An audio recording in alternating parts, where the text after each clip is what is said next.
Welcome to our first broadcast. I'm Charlie Rose. I don't know what it means, but as we begin, the Giants are losing. 25 years ago tomorrow, on September 30th, 1991, the first broadcast of Charlie Rose aired on PBS in New York. Look at that tie, Nora. I promise you that's the first time I've seen that since, in fact, it happened. Yeah, and this is a surprise to me. Look at that tie. We got a little surprise for you, my Real friend. tie. We want right. to salute this milestone and celebrate all of your engaging conversations. So guess what? We called on Bradley Cooper. They all happened behind. Turn around, Charlie, to see it. They all happened at this iconic table behind us. Wow. I know, we're good, right? Oh, yeah. We're good at surprises. So we asked Same actor table. Bradley Cooper, who is your friend? You can turn Yes. back around now. All right. So Yes. we asked Bradley Cooper, who's your friend. You guys share a birthday. These two are tight. You've interviewed him very much, Right. many times, and we asked Love him him. to share your rich history. Go, Bradley. I'm pleased to have Spike Lee back at this table. Welcome.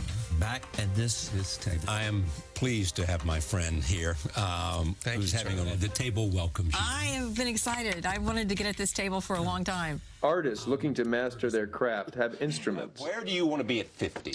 Where do I want to? I want to be right here. Right at this table. What's your job? For Charlie Rose, a master of the art of conversation, And I would like to begin by one unforgettable instrument is his tiger oak table. Besides the spooky black set. Last year, managing editor of Time magazine Nancy Gibbs asked Charlie what we have all wondered. What's the deal with the table and the black and The deal was poverty. because you bought that table. I bought that table myself. So I knew if I could put a table in a room with not much light and a couple of chairs, I could have a real conversation. And I know that people, all of you, like to eavesdrop on a conversation. And that was the idea. You and I had a conversation this morning. But it wasn't always that way. Elvis was probably the big influence. The idea came during a meeting with Rolling Stone editor and publisher Jan Wenner. Charlie was over here visiting me one day. He just remarked how much he liked the round table. You know, easy it was to have a conversation. I am pleased to have him back at this table, a table that is very similar to one that used to sit in his office that I once wanted to get from him. And I said, I just can't, you know, because that's actually been my own desk for the first 10 years of Rolling Stone. I told him I could get one like it, you know. It wasn't going to matter to him.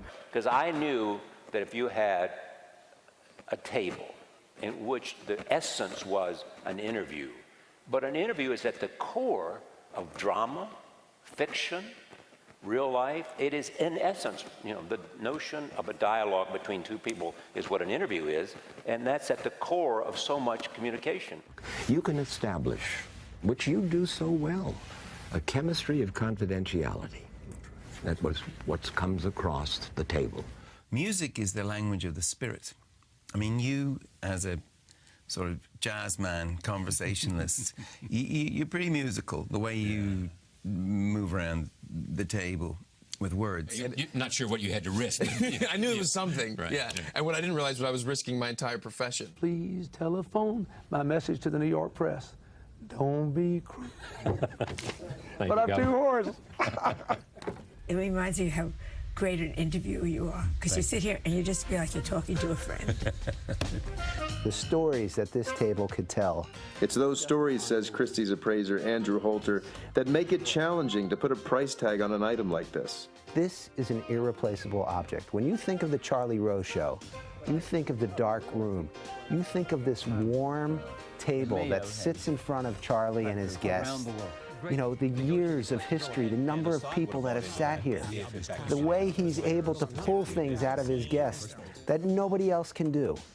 I mean, this is a treasure and should end up in the Smithsonian. For CBS This Morning, I'm Bradley Cooper.